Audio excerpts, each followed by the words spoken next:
All right, perfect. Welcome back. Thanks for joining me, Sarah. So, just a quick introduction. Welcome to the Business Exit and Acquisition Playbook. I'm Trent Lee. Happy to dive into SDE versus EBITDA. What's the difference? When to use them? And what do you need to know? So, my guest today, Sarah Grossman. We've been friends for what, 4 or 5 20 years. years? Has it been that Yeah. long? Yeah. Time flies, right? Yeah, one of the best business brokers out there. So Yeah. when I thought about who would be a good interviewee to come on this podcast and start diving into some of the details with me, your name popped up, and thankfully she was willing to do it. So just a really quick background here. Most buyers argue on price, Yeah. but the pros get the cash flow right. So if you mix up SDE and EBITDA, you could end up overpaying, fail the bank review, burn months of time wasted on deals that you shouldn't be. And so today we're going to talk about the tools that you need to know. What's the difference? When to use it? Do you use both of them? Add backs? What do you need to know? And so basically just a little 101 course on add backs, SDE, EBITDA. So Sarah, tell me just, let's go to the basics. How do you define SDE versus EBITDA? In case someone doesn't know and they're going through buying a business for the first time, what do you tell them? Yeah, when I first look at a business, I look at who's the buyer, right? Who's the eventual buyer and what's their role in the business. So I think for most of our, I guess we call Main Street companies, they're going to be bought by an individual buyer. So that buyer is buying a job, they're walking into the same seat as the seller. And so in those instances, I usually use SDE. And I also, you have to look at it as one single owner operator. So if you have a husband and wife running the business, and they're both getting an officer's compensation, you really have to look at how much will one person walking into that business make, right? And then back out a replacement salary for the other. EBITDA, I usually use for larger companies. I think about it, companies bought by a strategic buyer, maybe private equity. Those companies, when someone's bidding on those companies, they're trying to look at the company fully loaded with all of the seats filled with salaries, right? So if the owners, they're running the business, you remove them, how much do you have to replace them as a CEO? So I come at it as, I think some of it's the size of the company and some of it is who is the buyer and what's their role going to be in the company. Yeah, when I'm talking with buyers, I really give them a analogy of it's like wearing two sets of glasses. SDE glasses basically show what a single working owner would get. And to your point, a single working owner is key, right? Don't get sloppy ad backs from brokers who try and add back both owners that are full-time in the business. And then EBITDA pair of glasses is shows what the company would earn with a manager in the seat is how I approach it. So what is there a price range where you look at a benchmark where you say, okay, it's $1 million and above or below, one to use as SDE, or is it really just truly based on the buyer's intention if they're going to be an owner operator? Oh, that's a good question. I think a lot of times we're recasting. If it's a business, I would say selling for under 3-ish million, most of those are going to be an owner operator. We're using SDE. But then I would say 3 million on up. Sometimes the $3 to $5 million range will do SDE and EBITDA because some of those businesses could be bought by an individual. Some of them could be bought by a strategic buyer. So we are showing them both ways. And I know later on we'll talk about valuation and how that plays into the numbers. And they're really businesses over $5 million. I'm really looking at EBITDA. So I really am baking in all the salaries that are needed to run that company and then coming back with an EBITDA calculation. And it's also very interesting. Like I had this debate, and we can talk about it later, with someone actually like a CPA who was like mixing up SDE and EBITDA. So it's not so intuitive. Not everybody knows how to do it. And they were actually getting it wrong. And I think it's really important, obviously, to understand the differences and to get it right when you're making an offer and looking at a business. Yeah, and that's key because there's really no handbook out there that says here's the actual black and white bridge from one versus the other. When is it appropriate? There's a lot of different opinions out there. So it's good just to get general knowledge about it. And to your point, unfortunately, CPAs don't really sell businesses, and so they don't necessarily know the difference either as well. Yeah, and I think also, like in this case, it was a family business, two owners in the business. They paid themselves a total of about $300,000 in salary. And we calculated it would probably be closer to $400,000 to replace them. You need a CEO and a CFO. my opinion was you've got to make that adjustment, right? You have to make the adjustment from 300 to 400 to have two people replaced. The CPA's opinion was leave in the salary that they're taking, let the buyer go and tell you what salary they want to put in for the replacement. So it was two different ways of looking at it. I had never actually looked at it that way. I'm not sure, frankly, which one is right. I usually try to adjust in what the fair market salaries are. His perspective was, we think it's close enough. This is what they're taking as a salary. Let the buyer calculate. And the buyers are smart and they're larger private equity strategic buyers. Let them come back and say the salaries they need to put in the business to make their own EBITDA calculations. Yeah, it's interesting. I always, in those type of situations where there's clearly no real true right or wrong answer, I usually just tell them, look, it's whatever buyer and seller agree to, Right. but we want to try and make an educated guess when we at least take it to market, but Yeah, ultimately it's up to the buyer and seller. for So sure. when it comes to SDE, calculating seller's discretionary earnings, obviously we're looking at EBITDA plus owner's wages plus some add backs. But what are some typical add backs that you, in your mind, like common, easily accepted add backs? And then we'll talk about the flip side. What are some maybe pushing the envelope add backs that we want to be careful about? Yeah, I think easy add backs are the payroll taxes associated with the owner's compensation that they're taking. I think if they have their own cell phones they're running through the business, if they have a car payment that they're running through the business, any personal meals and entertainment expenses, also one-time expenses. So let's say they upgraded their technology systems or they put in a new system in place that the buyer doesn't have to replicate, right? So there's kind of a one-time expense for that. We adjust for that. If they own their property and they're either paying above or below fair market rent for that property or what a buyer would have to pay for that property, we have to adjust for that as well. And then there's typically interest. So if they have their own interest expense, we always add back that depreciation, amortization. So those are the typical add backs. I think it can get dicey when you're getting to a million different add backs in a million different buckets because some of them may or may not be accepted. I know in Massachusetts, we have the debate on health insurance, right? So you can add back health insurance, but the debate is that a buyer in Massachusetts, you're required to have health insurance. So how do you add that back and say it's discretionary when a buyer has to have health insurance? So sometimes we do have that add back, but the bank sometimes debates that when they're looking at the loan. Yeah.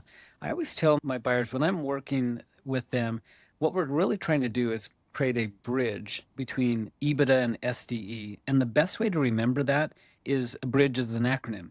So that's my like approved add backs. B is the base owner's pay. R in the bridge is rare one-time costs, like really truly one time, not like your every other year machine equipment. I is interest, taxes, amortization. D is depreciation. Yeah.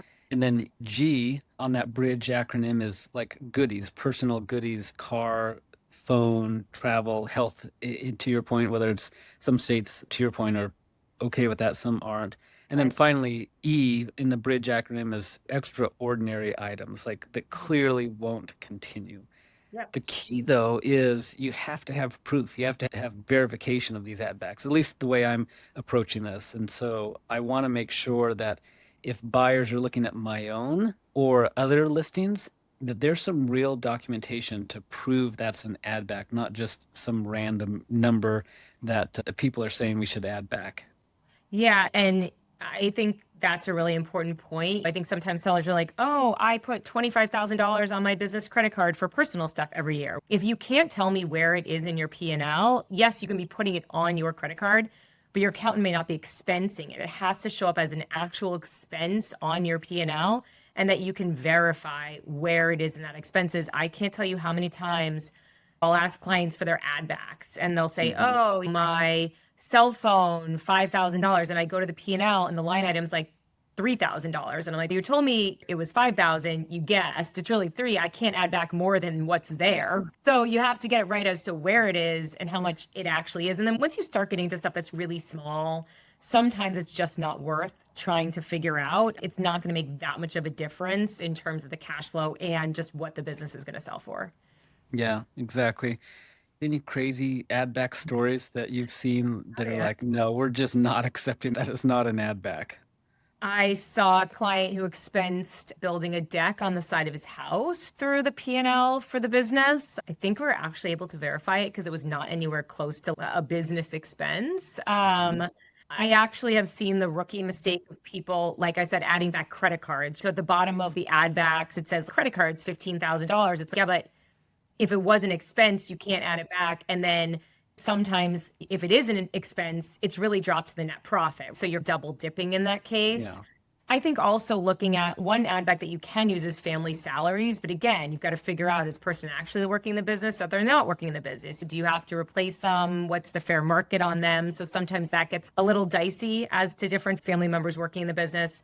I don't know. You've probably seen some crazy stuff too that people run through their Yeah. business, I would think. Yeah, all sorts of stuff, especially if they do some sort of personal expense and then classify it as cost of goods. If they throw Oh, it into yes. that line item, Yep. it's basically a done deal. The bank's not accepting Yeah. it. It doesn't matter how legitimately personal it was.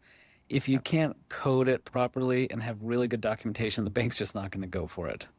And that's why I think just like when we look at a business and we're looking at these expenses and we're evaluating the health of the business, the least add backs, the better, right? Like the least Yeah. personal expenses. It's not bad to run personal expenses through the business. It's not bad to have some business dinners, some of your meals and entertainment, things like that. But when there's just like broad strokes taken, it's hard to verify. And you just don't want that to be the majority of your seller's cash flow be through these add backs. I think the other thing that we're also starting to look at is even if the owner is paying themselves a fair market wage through the business, because when the lender goes to finance the loan, they're backing out a wage for the buyer, right? When they're doing their cash flow analysis.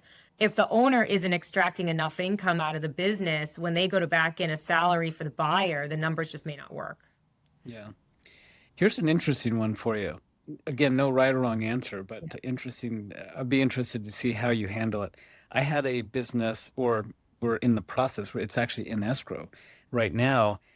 The business had a fairly large, like, speedboat that they bought through the business and they maintained it. They paid for the gas. Clearly, from one sense, it was a construction company. It had nothing to do with the business, Right. and it was personal. The seller argued this is 100% an add back. But when I dove into it a little bit more, they took contractors and people that would give them bids out on this boat a couple times a year. So is that personal? Is it not personal? Do you add some of it back? Do you add Right.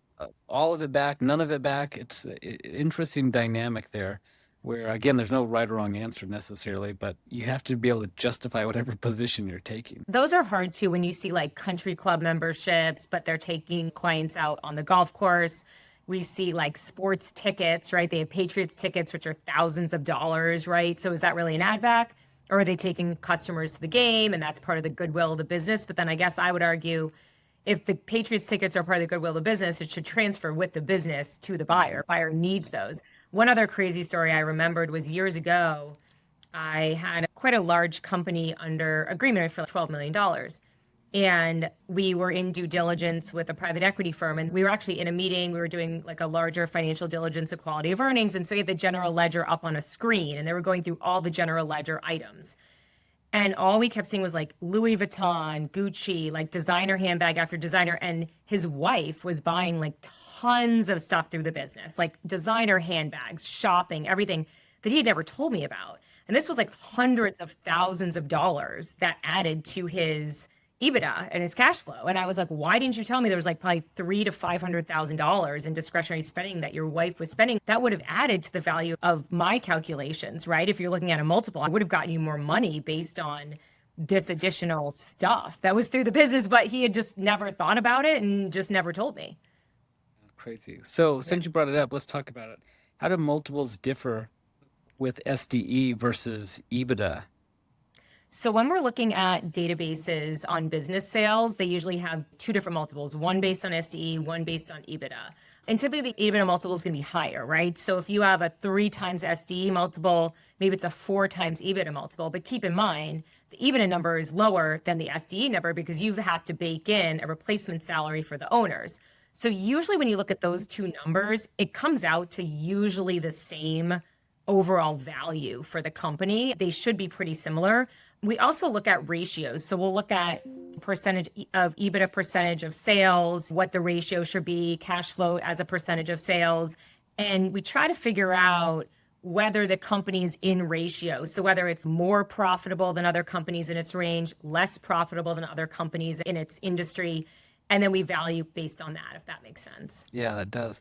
One of the biggest mistakes I see sometimes sellers make is they hear about a market multiple, they look at something online, ChatGPT, and they apply SDE to an EBITDA multiple or vice versa, and it throws off their valuation. Yeah, they don't understand the difference, or they're like, sometimes they're basing it off of what a publicly traded company sold for. It sold for 25, 30 times EBITDA, and they're like, oh, my business should sell for that. And it doesn't work that way in smaller companies. So, yeah, you have to be working with the right baseline numbers and understand it. And again, I think to your point, to make it really simplify it is to get from SDE to EBITDA, you really are just putting in a replacement salary for the owner, right? You're pulling out their salary, putting in a replacement, and that's how you get that EBITDA multiple, or putting in a manager to replace them, kind of the same thing. Yeah, exactly. Do you have a general framework that you like to use for testing if a deal is safe, like DSCR or any other basic framework where before you take it to market, you've given yourself a gut check to say, this is a good valuation. The market can support it, a lender can support it. What do you look at?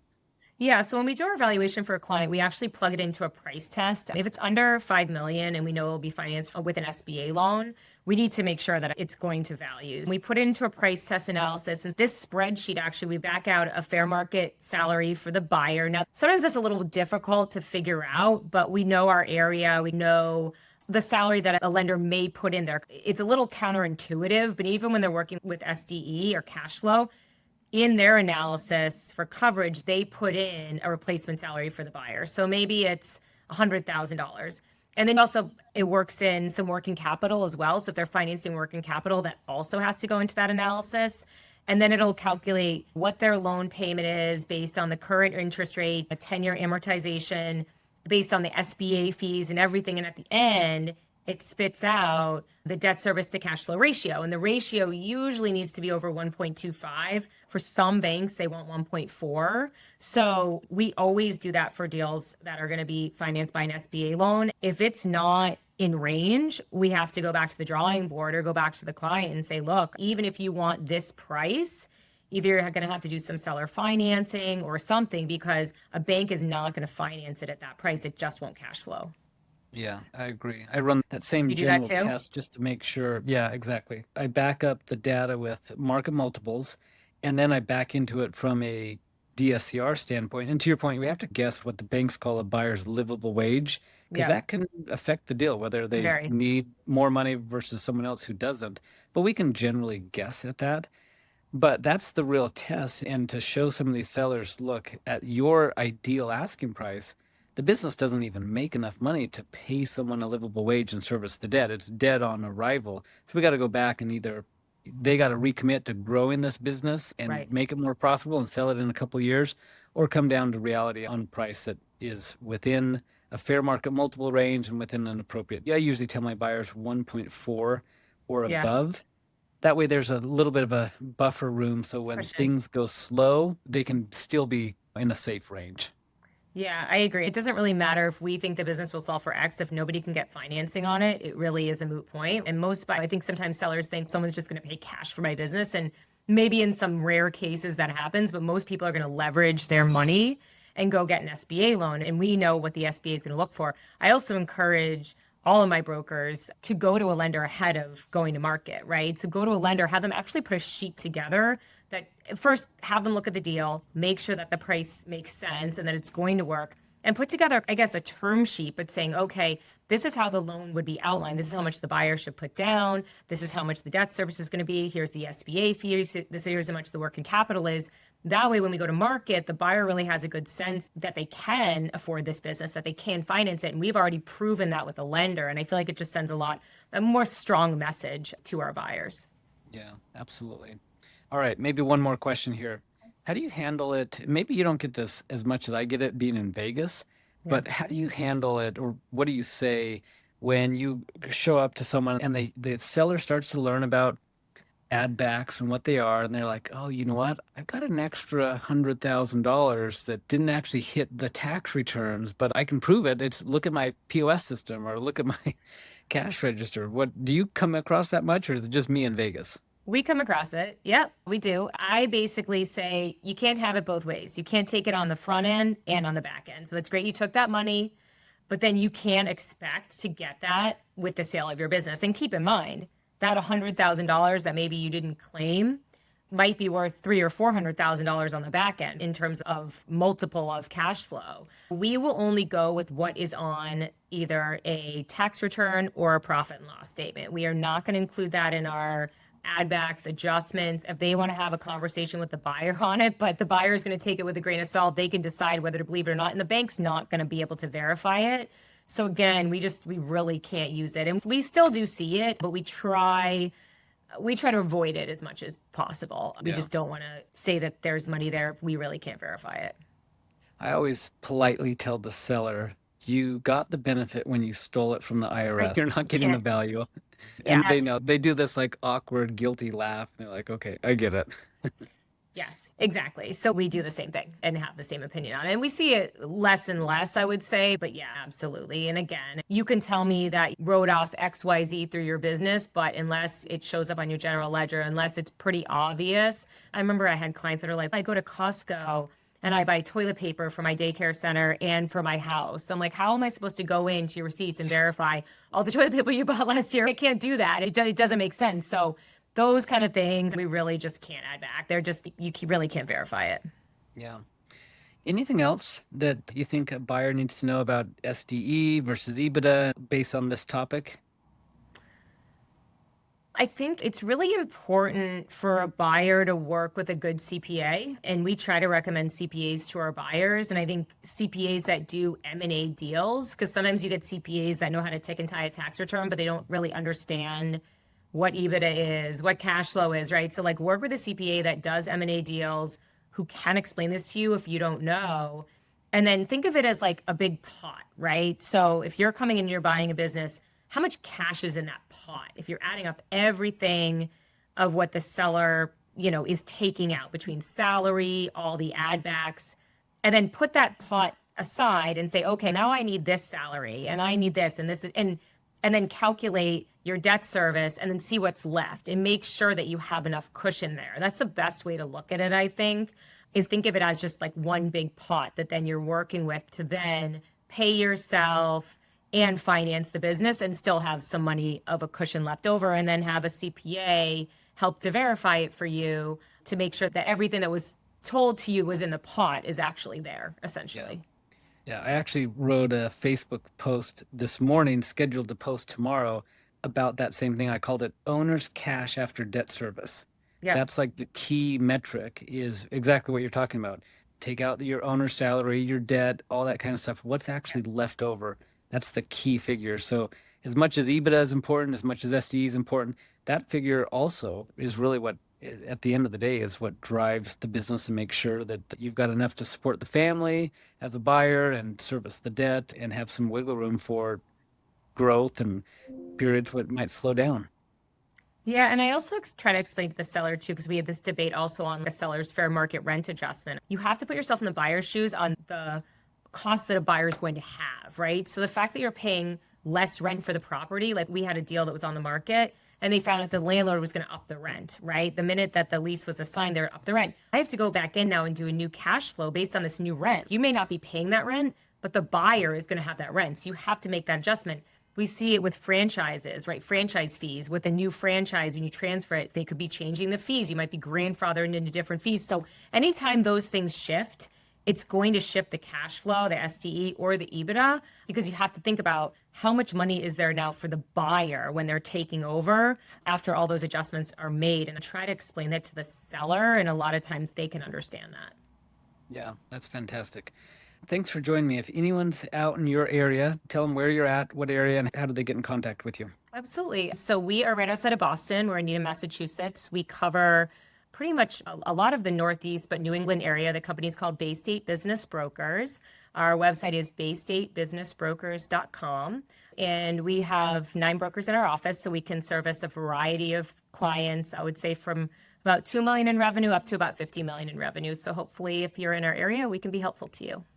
Nice. Thanks for joining me. Appreciate it. Thanks, Trent. All right. Let me stop